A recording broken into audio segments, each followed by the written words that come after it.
Form fill up না দুঃখ fill up, এই নিয়েই একটি সাক্ষাৎকার নিতে চলেছি লেখক চৌধুরী শামসুল আলমের। ডিগ্রি আছে, যোগ্যতা আছে, কিন্তু নেই চাকরি। বছরের পর বছর পড়াশোনা করে আজও বেকার রাজ্যের হাজার হাজার যুবক যুবতী। প্রতি বছর নতুন নিয়োগের বিজ্ঞপ্তি মানেই নতুন স্বপ্ন, আর সেই স্বপ্ন ভাঙার জন্য আরেকটা অপেক্ষা। সরকার কর্মসংস্থানের কথা বললেও বাস্তবে বেকারত্বই বাড়ছে। চাকরি না পেলেও থেমে নেই ফর্ম ফিলাপ। প্রশ্ন উঠেছে, এই ফর্ম ফিলাপ কি চাকরির পথ, নাকি বেকারদের দুঃখ ফিলাপ? সবচেয়ে বেশি ভাঙছে বাবা মায়েদের স্বপ্ন। সন্তানের ভবিষ্যৎ গড়তে যারা সব কিছু উজাড় করে দিয়েছেন, আজ তারাই নিঃশব্দে প্রশ্ন করছেন, এই দায়িত্ব কি কেউ নেবে? বলছি শামসুল বাবু, বেকার ছেলেমেয়েরা চাকরির জন্য ফর্ম ফিলাপ করছে, আর এই ফর্ম ফিলাপকেই অনেকেই বেকার ছেলে মেয়েদের দুঃখ ফিলাপ বলে মনে করছেন। আপনি কি বলবেন? বিষয়টা হচ্ছে সরকারের সরকারি চাকরি বাকরির ক্ষেত্রে মানুষের একটা প্রত্যাশা আলাদা থাকে।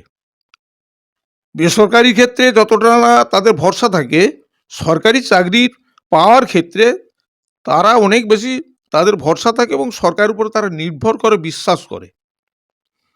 2011 সরকারের যে পরিবর্তন ঘটেছিল বামফ্রন্ট সরকারের, বর্তমান যে আমাদের পশ্চিমবঙ্গে তৃণমূল সরকার রয়েছে, সেখানে একটা দারুণ প্রত্যাশা নিয়েই তারা কিন্তু পরীক্ষা টরীক্ষাগুলো দিয়েছিল যুবক যুবতীরা। কারণ তাদের একটা প্রত্যাশা ছিল, দীর্ঘ 34 বছরের যে অবসান, বাম অবসানের পরে আমাদের এই যে নতুন সরকার, এই সরকার পশ্চিমবঙ্গের সরকার, এদের একটা প্রতিশ্রুতি ছিল সরকার আসার পূর্বে বেকারদের ঘরে ঘরে চাকরি দেওয়ার ক্ষেত্রে। স্বাভাবিকভাবে তারা উদ্যোগে পরীক্ষা টরীক্ষা দিয়েছিল, কিন্তু আমরা দেখেছি লক্ষ্য করে 2014 প্যানেলের প্রাইমারির একটা প্যানেল হয়েছিল। তার আগে পর্যন্ত সরকারি যা চাকরিগুলো হাই স্কুল এবং প্রাইমারি স্কুল, সেখানে তারা চাকরি পেয়েছে। 2016 পরবর্তীকাল থেকে 16 থেকে আজকে 2025 পর্যন্ত যতগুলি রিক্রুটমেন্ট হয়েছে, সেখানে লক্ষ্য করা গেছে কি, যে কোনো সরকারি পরীক্ষার ক্ষেত্রে সারা বিশ্বে যে নিয়মটা রয়েছে, অর্থাৎ রেজাল্টটাকে ওয়াল আপ করা, কিন্তু এটা আমরা একটা নতুনভাবে দেখলাম যে একমাত্র ব্যতিক্রম হলো পশ্চিমবঙ্গ সরকার, যারা প্যানেলের নথিভুক্ত হলো, কেবলমাত্র তাদেরকে জানিয়ে দেওয়া হচ্ছে, প্যানেলটাকে কিন্তু ওয়াল আপ করা হয়নি। তখনই একটা সন্দেহ ছিল যে নিশ্চয়ই কোনো কিছু লুকো ছাপা চলছে। কারণ যতটা সরকারের উচিত তো পাবলিশ করা, কিন্তু সরকার যেখানে লুকো ছাপা করছে, তাহলে নিশ্চয়ই তার মধ্য দিয়ে প্রমাণিত যে দুর্নীতি রয়েছে তার মধ্যে। পরবর্তীকালে কেস টেস হয়েছে, কেস টেস হওয়ার পরে সবগুলো আটকে গেছে প্যানেল, এবং এমনভাবে ওটা ঘূর্ণিপাকের মধ্যে ঘুরছে যে অধিকাংশ বেকার যুবক যুবতী তারা কিন্তু অনেকটা আশাহত হয়েছে, এবং একদল লোক এখন পর্যন্ত ছেলে মেয়ে তারা কলকাতার ফুটপাতে তারা দীর্ঘদিন ধরে বসে, সল্টলেকে তারা বিভিন্ন ধর্ণা কর্মসূচির মধ্যে রয়েছে, এমনকি বাচ্চা ছেলেকে কোলে নিয়েও মেয়েরা সেখানে দিনের পর দিন বসে আছে, এবং তাদের চাকরি পাওয়ার ক্ষেত্রে কোনো ভরসা নেই। সরকার তাদেরকে ভরসা দিচ্ছেনি, বা দিলেও সাময়িক, কিন্তু সেটা এক্সিকিউশন হচ্ছে না। যার ফলে স্বাভাবিকভাবে পশ্চিমবঙ্গের বেকার ছেলে মেয়েদেরকে এখন তারা এমন একটা অবস্থার মধ্যে গেছে যে তাদেরকে শান্ত করার জন্য পশ্চিমবঙ্গের আমাদের মাননীয় মুখ্যমন্ত্রী তিনি বলছেন যে তোমরা চপ ভাজো, কখনো বলছে চা বিস্কুটের ফেরি করো, কখনো বলছে যে ওই কাশফুল নিয়ে বালিশ তৈরি করো, পানা পুকুরে পানা নিয়ে বসার আসন টাসন তৈরি করো। এই সব ধরনের একটা বিভ্রান্তিকর পরিবেশ তৈরি হয়েছে। স্বাভাবিকভাবে মানুষ বলতেই পারে, 14 বছরে যদি এই অবস্থা হয় পশ্চিমবঙ্গের, এবং আজকে রিক্রুটমেন্টের যে দুর্নীতি, সে দুর্নীতিতে শিক্ষামন্ত্রীর জেল হলো, জেল খেটে এলেন, খাদ্যমন্ত্রী জেল খেটে এলেন, এখন গা বাঁচতে কি বলবো, সব চোর উজাড়। এই হচ্ছে অবস্থা পশ্চিমবঙ্গের। কিন্তু বছর বছর ফর্ম ফিল আপ চললেও চাকরি মিলছে না কেন? এ সম্পর্কে আপনি কি বলবেন? ওই তো বছর বছর ফর্ম ফিল আপ করছে, প্যানেল হচ্ছে, দু একটা অ্যাপয়েন্টমেন্ট হয়তো হতেই যাচ্ছে, ঠিক সেই সময়ে কেউ না কেউ কেস করে দিচ্ছে। কিন্তু প্রশ্ন এটাই, কেস হচ্ছে কেন? দুর্নীতি না হলে কেস হয়? বলছে, আমি সরকারকে বিভিন্ন সময় দেখি আমাদের মুখ্যমন্ত্রী বলছেন যে ওসব দুটো রাজনৈতিক দলের নাম বলছেন, তাদের সব নেতারা সব বন্ধ করে দিচ্ছে। মুশকিল ব্যাপার, সরকার চালাচ্ছেন আপনি, আপনার সরকারের কাজকর্ম কি করে তারা বন্ধ করবে? কর দিয়ে? আপনি বলছেন যে সব ভুল হয়ে গেছে, প্যানেল সব ভুল টুল হয়েছে। তার মানে আপনি কি বলতে যাচ্ছেন সরকার শুধু ফর্ম নিচ্ছে না চাকরির নিশ্চয়তাও দিচ্ছে? আরে নিশ্চয়তা দিতে হবে, নিশ্চয়তা না দিলে পারা হাজার হাজার ছেলে মেয়ে, লক্ষ লক্ষ ছেলে মেয়ে ফর্ম ফিল আপ করবে কেন? সরকার মুখে নিশ্চয়তাই দিচ্ছে, প্যানেলও যখন হচ্ছে বা অ্যাপয়েন্টমেন্ট দিতে হবে সেই সময় একটা কেস হয়ে যাচ্ছে। কেন হচ্ছে? তাহলে আপনি কি বলতে চাইছেন বেকারদের দুঃখকে পুঁজি করে রাজনৈতিক প্রচার করা হচ্ছে? কি বলবেন? এখন আমরা তো সেটাই বলবো। এই কারণে বলবো, এখন এই যে কংগ্রেস পিরিয়ডে সরকার নীতি নির্ধারণ করে আর কাজ করে অফিসের কর্মচারীরা। কংগ্রেস সরকারের আমলে অ্যাপয়েন্টমেন্ট হয়েছে, অনেকে চাকরি পেয়েছে। এখন ধনী লোকের ছেলে পেলো না গরিব মানুষের ছেলে পেলো সেটা বড় কথা নাই, কিছু বেকার ছেলে চাকরি পেয়েছে, ছেলে মেয়ে চাকরি পেয়েছে। তো কারা সেই ফর্মগুলো স্ক্রুটিনিটা কারা করলো, ফর্মটা কারা পূরণ করলো, কারা চাকরির প্রসেসটা মেনটেন করলো?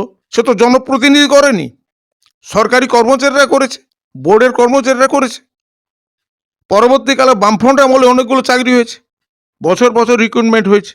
সেখানে কোনো নেতা তো সেখানে গিয়ে ওই কাগজপত্র রেডি করেনি, নেতারা নীতি নির্ধারণ করেন। স্বাভাবিকভাবেই সেই কর্মচারীগুলো যারা কংগ্রেস আমলে সমস্ত পেপার রেডি করলো, আবার বামফ্রন্টের আমলে সেই কর্মচারীরাই তারাই পেপার রেডি করলো, করে অ্যাপয়েন্টমেন্টগুলো দিল, একটা প্রসেস কমপ্লিট করলো এবং তারা এখন চাকরি বাকরি করছে। আর হয়রাজ 2011-তে পরিবর্তনের পরে সেই কর্মচারীগুলো কি কাজকর্ম ভুলে গেল, সব কিছুই জানেনি? আসলে বিষয়টা হচ্ছে, একটা সরকার চলে তার রাজনৈতিক সদিচ্ছার উপরে। সরকারের কাজকর্ম নীতি নির্ধারণ করে রাজনৈতিক নেতারা, রাজনৈতিক দল। তাহলে তাদের যদি সদিচ্ছা থাকে যে আমি বেকারদেরকে চাকরি দেবো, আমার রাজ্যে শিল্প স্থাপন করব, তাহলে সরকারি কর্মচারীদের তো কোনো দোষ নেই, ভুলটা হচ্ছে কেন? সেই কর্মচারীরা তো নেক্সট বামফ্রন্টের আমলে কাজ করেছে, কংগ্রেস আমলে কাজ করেছে, তখন তো এত ভুল হয়নি। তাহলে আজকে কম্পিউটারাইজেশন হচ্ছে, তখন হাতে কাজ হয়েছে, তাহলে কম্পিউটারাইজেশন হওয়ার পরে এত ভুল হচ্ছে কেন? তাহলে কি বলবো যে কর্মচারীদের ব্যর্থতা, তাদের জন্য ভুলটা হয়ে গেছে? নাকি রাজনৈতিক সদিচ্ছার অভাব? এটা তো খুব পরিষ্কার যে একমাত্র তা না হলে কটা কর্মচারী দুর্নীতির দায়ে ধরা পড়েছে, অথচ রাজনৈতিক নেতৃত্ব যারা নীতি নির্ধারণ করবেন, যারা নিট অ্যান্ড ক্লিন প্রশাসনটা চালাবেন, তারা নিজেরা সব দুর্নীতির দায়ে জেলে যাচ্ছে। তারপরে কি এটা ভাবা যায় যে সরকারের রাজনৈতিক সদিচ্ছা রয়েছে বেকার কর্মচারীদের, বেকার ছেলে মেয়েদেরকে কাজ দেওয়ার? বলছি আপনি তো একজন লেখক। চাকরি না হলে অর্থ, সময় ও আশা এই অপচয় কি সরকার ফিরিয়ে দিবে বলে মনে করছেন? কি বলবেন? মোটেই না।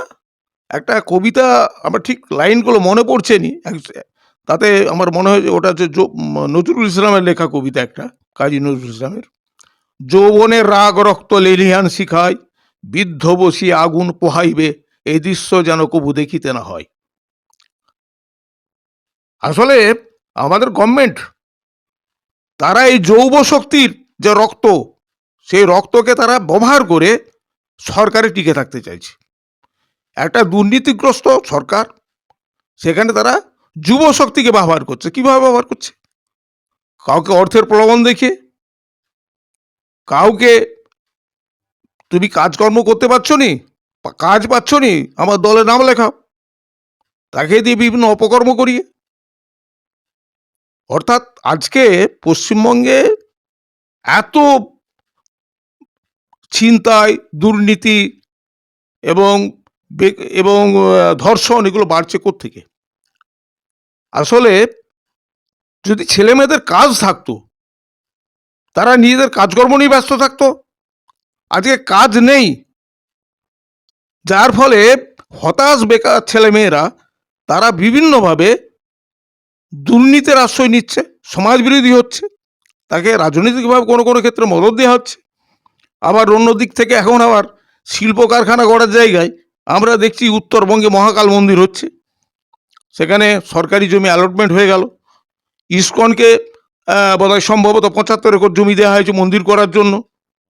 নিউ টাউনেও আমাদের মুখ্যমন্ত্রী দিন কয়েক আগে বলছিলেন, এখন বোধহয় আমি দেখছিলাম, হ্যাঁ, উনি বলছেন যে ওখানে বোধহয় কত কোটি, মানে 400 কোটির উপরে ওখানে বরাদ্দ করা হয়েছে এবং সেগুলো দিয়ে ওখানে নাকি দুর্গাঙ্গন তৈরি করা হবে। আমরা দেখেছি ট্যুরিস্ট এলাকা যেখানে কোটি কোটি টাকা জায়গার দাম, হ্যাঁ, সেখানে জগন্নাথ মন্দির হয়েছে। আরে বাবা, জগন্নাথ মন্দির তো রয়েছে, পশ্চিমবঙ্গে জগন্নাথ মন্দির করতে হবে, তাহলে এখানে একটা তাজমহলও তো করা যেতে পারে। হ্যাঁ, তাহলে এই যে নীতি, এর ফলে কি হচ্ছে, বেকার ছেলেমেয়েরা কি করে, যখন তারা হতাশ হয়ে যায় তখন জ্যোতিষীর শরণাপন্ন হয়, তখন ঠাকুরের শরণাপন্ন হয়। এখন সেই সমস্ত বেকার ছেলেরা, তাদেরকে দেখানো হচ্ছে যে পরে মন্দিরে যাও, পুজো করো, হ্যাঁ, এই সমস্ত জিনিস।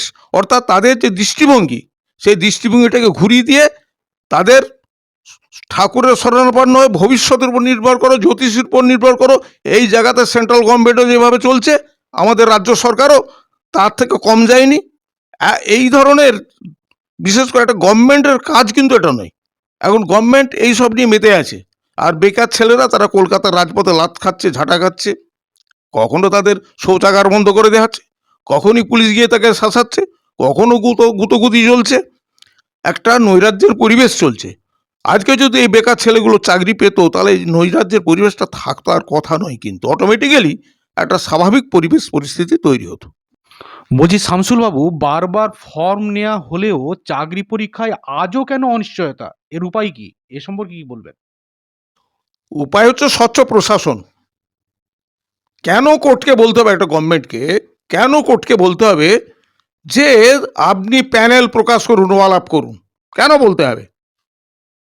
তাহলে যারা এই পর্ষদে কাজ করছেন, যারা রিক্রুটমেন্ট বোর্ডে কাজ করছেন, তারা কি জানেননি যে এটা টাঙাতে হয়? স্বচ্ছতা রাখতে গেলে ওকে টাঙাতে হয়। আমি তো দেখেছি রাইট টু ইনফরমেশন অ্যাক্ট, তার উপর ট্রেনিং দেওয়া হয়েছে। সরকারি কাজকর্ম করার ক্ষেত্রে যদি কোনো কর্মচারী ভুল করে, কোনো কর্মচারী কাউকে হয়রান করে, তাহলেও সেখানে তার জরিমানা করার ব্যবস্থা রয়েছে। তাহলে সরকারি এই নিয়মগুলো রয়েছে, অথচ যারা এই নিয়মগুলো চালু করার কথা, তারা তারা সেটাকে যাতে করে বিলম্বিত হয়, তার জন্য তারা কৌশলগতভাবে এটা করছে। অপকৌশল না থাকলে তো স্বচ্ছভাবে কাজ হতো, খারাপ চিন্তা না থাকলেও স্বচ্ছভাবে কাজ হতো, সেটা তো হচ্ছে নি। তো স্বাভাবিকভাবে আজকে ওই বেকার ছেলেগুলো, এখন তারা বাপে তাড়ানো মায়ে খাদানো হয়ে গেছে। তারা কি করে ভরসা রাখবে এই গভর্নমেন্টের উপরে? যদি একটা রিক্রুটমেন্ট, তার মধ্যে যদি স্বচ্ছতা থাকতো, কেন? সরকারের তো দায়িত্ব নীতি নির্ধারণ করা। একজন মন্ত্রী কেন আঙুল বাড়িয়ে দেখাতে পারবেনি যে এই কর্মচারীর দোষ, আর যে কর্মচারী দোষী তাকে শাস্তি দেওয়া হচ্ছে কি হয়নি, বরং তাকে রক্ষা করা হচ্ছে কৌশলগতভাবে? তাহলে কিসের ভিত্তিতে এদেশের গরিব মানুষ, বেকাররা, ছেলেমেয়েরা, তারা কিসের ভিত্তিতে সরকার উপর ভরসা করবে যে পরীক্ষা হলেই আমরা চাকরি পাবো? শেষ প্রশ্ন, এই যে বেকার ছেলেমেয়েরা চাকরি পাচ্ছে না, এর দায় কার? একদিন তো বাবা মায়েরা আশার আলো, স্বপ্ন, বিশ্বাস নিয়ে তিল তিল করে জমানো অর্থে ছেলেমেয়েদের পড়াশোনা করিয়েছিল, কিন্তু চাকরি না হওয়াতে সেই স্বপ্ন ক্রমশ ভেঙে যাচ্ছে। এ সম্পর্কে আপনি কি বলবেন? আমি তো আগেই বলেছি, মন তো ভেঙে যাওয়ার কথা। এখন একটা ছেলে সেই এমএ পাস করলো, কি একটা মেয়ে এমএ পাস করলো, সে জানে যে একটা স্বাভাবিক যেটা নিয়ম, যে আমি কোয়ালিফাইড হয়েছি, গভর্নমেন্টের দায়িত্ব আমাকে একটা চাকরি দেওয়া বা কাজ দেয়া। সে মানসিক প্রস্তুতি নিয়ে সে খাটছে, বিভিন্ন কোচিং সেন্টারের সঙ্গে যুক্ত হয়ে সেখানে পড়াশোনা করছে, অর্থ ব্যয় হচ্ছে, শ্রম ব্যয় করছে। এখন যদি সে প্রথম থেকেই যদি জানতো যে না চাকরির কোনো আশা নেই, তাহলে সে তার সামর্থ্য অনুসারে পড়াশোনা করতো, সে কোনো ট্রেড করতো, কি তার শারীরিক পরিশ্রম করার ক্ষেত্রে সে তার নিজের মনটাকে স্থির করতো, করে সে অটোমেটিক্যালি তার লক্ষ্য স্থির করে সে নেমে যেত। তাদেরকে ওই যে ফুলোর কল দেখানো হচ্ছে চাকরি। 2014 সালে আপার প্রাইমারি রিক্রুটমেন্ট হলো, আজকে ক বছর হলো। তারপর দেখা গেল যে 2000 বোধহয় সম্ভবত 24-24-এর প্রথমের দিকে মনে হচ্ছে একটা কাউন্সিলিং হলো, তাতে সব স্কুল টিস্কুল ঠিক করে দিয়ে হলো ছেলেমেয়েরা। আবার 2025-এ তাদেরকে ডাকছে এসো কাউন্সিলিং করবে এসো। এ তো প্রহসন ছাড়া আর কি বলা যেতে পারে। তাহলে একটা বেকার ছেলে 2014, সে যদি তার বয়স 30 হয়, আজকে 25 বছর, 10 চলে গেল, 24 থেকে 25, 11 বছর। তাহলে এই 11 বছরে তার ধার কমছে না বাড়ছে? প্রথম কথা। দ্বিতীয় কথা, আর কত সে বিশ্বাস রাখবে? সরকারের উপর কত ধৈর্যের পরীক্ষা দেবে সরকারের কাছে? এটা তো একটা চিন্তার বিষয়। হ্যাঁ, তোমার চাকরি হয়নি, তুমি প্যানেলে পাস করতে পারোনি, উত্তীর্ণ হতে পারোনি, যাও বাবা, তুমি অন্য জায়গাতে গিয়ে যাও। আশা দিয়ে বসে আছে, 2024-এ তাকে ডেকে হলো, চয়েস কোন স্কুল সে নেবে ঠিক হলো, আবার 2025 আবার তাকে ডাকা হচ্ছে। এ প্রহসন ছাড়া কি বলা যাবে?